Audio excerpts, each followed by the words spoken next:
Apakah kunut subuh itu ada dalilnya? Kunut subuh itu ada dalilnya. Kunut subuh terus menurut ada dalilnya. Hadisnya dhaif. Dhaif itu artinya apa? Lemah. Lemah itu boleh dipakai atau tidak? Nggak boleh dipakai. Ingat tuh, hadisnya ada dhaif. Kalau dhaif nggak boleh dipakai. Bahkan ada sahabat bertanya, seorang anaknya dari sahabat bertanya, wahai ayahku, engkau pernah sholat di belakang belakang Rasulullah SAW, Abu Bakar, Umar, Uthman, Ali, radhiyallahu ajma'in. Apakah mereka kunut subuh? Dijawab oleh bapaknya, ai bunayya muhdatsun, wahai anakku, kunut subuh itu muhdats. Apa makna muhdats? Beda. Bahkan lebih tegas lagi di Sunan Nasai dijelaskan, ai bunayya bid'atun, wahai anakku, kunut subuh itu bid'ah. Kalau bid'ah nggak boleh kita ikut. Sekarang kalau kita sholat di belakangnya orang yang kunut subuh, ya kita memperbanyak baca pujian kepada Allah. Bisa kita baca Rabbana lakal hamdu terus kita ulang-ulang sampai 10 kali nggak ada masalah.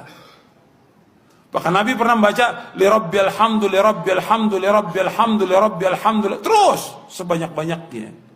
Bab saat itulah saat memuji kepada Allah. Mereka kunut, biarkan mereka kunut. Kita baca pujian kepada Allah. Jangan ikut kunutnya dia. Tapi kalau dia sujud, wajib ikut. Karena kita bermakmum dengan imam. Nggak boleh kita menyalahi imam. Tapi ketika dia berbuat beda, nggak boleh kita ikut bid'ahnya. Jelas? Kemarin banyak persoalan-persoalan tentang kunut. Kunut itu bid'ah katanya, Ustaz. Begini. Anda boleh punya pendapat. Tapi Anda jangan lupa ada ragam pendapat dari para ulama. Maaf ibu bapak sekalian. Keterangan hadis kunut itu bid'ah terdapat di hadis ada An-Nasai, ada juga di Al-Bukhari. Turunkan semua hadisnya. Tahukah Anda riwayat hadisnya itu juga kunut? Imam An-Nasai mazhabnya Syafi'i, beliau kunut. Imam Al-Bukhari mazhabnya Syafi'i, beliau kunut. Saking objektifnya beliau riwayatkan tentang sahabat yang tidak kunut. Kenapa beliau tidak kunut? Karena dalam hidupnya tidak pernah melihat Nabi kunut. Sahabat ini, tapi kan yang lain banyak sahabat juga. Di ketika Nabi berjalan, tidak semua sahabat ikut. Nabi ke Badar, sebagian sahabat ikut. Nabi ke Uhud, sebagian sahabat ikut. Tidak setiap tempat sahabat ikut semua. Saya mau ke Uhud ya, semua Madinah ikut ke Uhud. Madinah kosong. Saya ke Badar ya, saya ke Taif ya, apa semua ikut? Tidak, semua menyebar. Makanya ketika Nabi perjalanan, sebagian sahabat ikut. Nah, ada seseorang ketika berada di belakang Nabi, setiap dia sholat di belakang Nabi, dalam keadaan subuh, Nabi tidak kunut. Sedangkan sifat sahabat itu mengamalkan apa yang dilihat. Jadi yang dia lihat itu yang diamalkan. Misal Wa'il bin Hujur sholat di belakang Nabi, Nabi turun pakai lutut. Abu Hurairah sholat di belakang Nabi, Nabi turun sujud pakai telapak tangan. Walaupun keduanya tahu riwayat itu, tapi mohon maaf, mereka mengamalkan apa yang dilihat. Wa'il pakai lutut, Abu Hurairah pakai telapak tangan. Dua-duanya benar, yang salah yang pakai kepala duluan. Belum apa-apa sudah ramai kepalanya, ini bid'ah, ini salah, ini itu muka Anda dari ujung kepala sampai ujung kaki bid'ah tuh. Kenapa? Karena Anda tidak belajar hadis dengan ilmunya. Ini yang tidak kunut di belakang Nabi karena dia sholat di belakang Nabi, Nabi nggak kunut. Tapi ada sebagian sahabat sholat di belakang Nabi, Nabi pernah kunut. Ada Abdullah bin Umar, Nabi mengajarkan kunut pada Al-Hasan cucunya. Dari situ disimpulkan oleh ulama. Apa kesimpulannya? Yang mau kunut silahkan. Maka Imam Malik kunut. Kunutnya sebelum ruku disirkan. Imam Malik itu Masya Allah, anak sahabat besar. Anas bin Malik, lahir anaknya Malik bin Anas, 93 Hijrah, lahirnya di Madinah, tumbuh di Madinah, besar di Madinah, jadi mufti di Madinah, wafat di Madinah, dikenal dengan Imam Madinah, Darul Hijrah, Imam Madinah kunutnya sir. Imam Syafi'i muridnya Imam Malik, lahir tahun 150 Hijrah, kunut. Beda dengan gurunya, Syafi'i dijaharkan, kunutnya ba'da ruku, bangun setelah i'tidal dijaharkan. Bacaannya sama dari Nabi, Allahumma hdini fiman hadid. Kalau jadi imam, Allahumma hdina fiman hadid. Imam Abu Hanifah, wafat tahun 150 Hijrah, memilih yang tidak kunut, ngambil hadis sahabat yang tadi.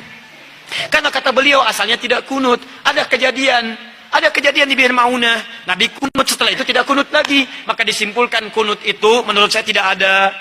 Karena sementara saja, setelah itu tidak ada. Maka kembali ke asal, tidak ada kunut. Abu Hanifah tidak kunut.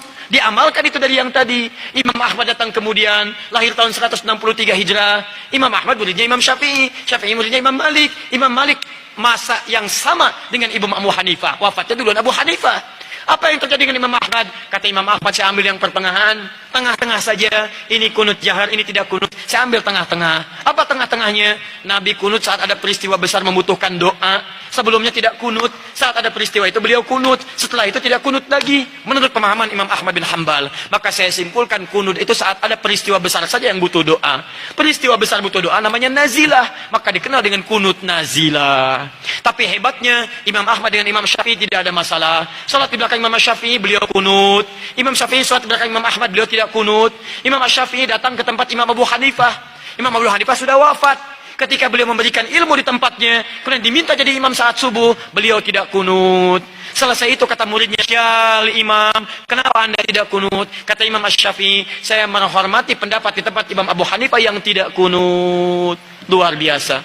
Imam besar, ahli fikih, imam madhab, ahli hadis, paham hadisnya, tidak ada masalah. Antum bukan imam besar, jadi makmum kadang-kadang, Quran belum hafal, hadis belum tahu, Masya Allah, gara-gara masalah kunut, pada tidak ke masjid. Yang kunut benar, yang tidak kunut benar, yang salah yang tidak sholat subuh. Tuh, ini masalahnya. Jadi kalau guru-guru bersanad itu enak. Silakan, Imam Malik wafat di Madinah, tapi mazhabnya menyebar di Libya, Tunisia, Maroko. Jadi kalau antum ingin melihat mazhab ahli Madinah dulu, prakteknya di Libya, prakteknya di Maroko, prakteknya di Tunis. Tiba-tiba datang orang sekarang yang tidak tahu ilmu mengatakan, Masya Allah, lebih bagus orang Madinah dibanding dengan orang Libya. Dipecah-pecah kita di situ. Padahal dua-duanya bagus. Madinah sekarang, mazhabnya Ahmad bin Hanbal, datang belakangan. Yang dipraktekkan di Madinah dulunya mazhab Imam Malik, datang Imam Syafi'i, dipraktekkan Imam Syafi'i. Sekarang, maaf, yang pimpin itu mengambil mazhab Imam Ahmad bin Hanbal, dipraktekkan di dalamnya, dipraktekkan mazhab Imam Ahmad bin Hanbal. Kalau Anda ingin melihat Madinah tempo dulu, pergi ke Libya, pergi ke Tunisia, pergi ke Maroko, pergi ke Aljazair, itulah mazhab Imam Malik di sana. Kalau ingin melihat kekinian, pergi ke Saudi, ada di Ummul Qura, ada di Madinah, ada sekitarannya mazhab Imam Ahmad bin Hanbal. Kalau ingin Imam Asy-Syafi'i, pergi ke Mesir, pergi ke Syria. Kalau ingin lihat Imam Abu Hanifah, pergi ke mana? Ke Pakistan, ke India, sebagian Cina. Kalau ingin melihat keempat-empatnya, Abu Hanifah, Malik, Asy-Syafi'i, Ahmad bin Hanbal, pergi ke Indonesia. Jangan pergi kemana-mana.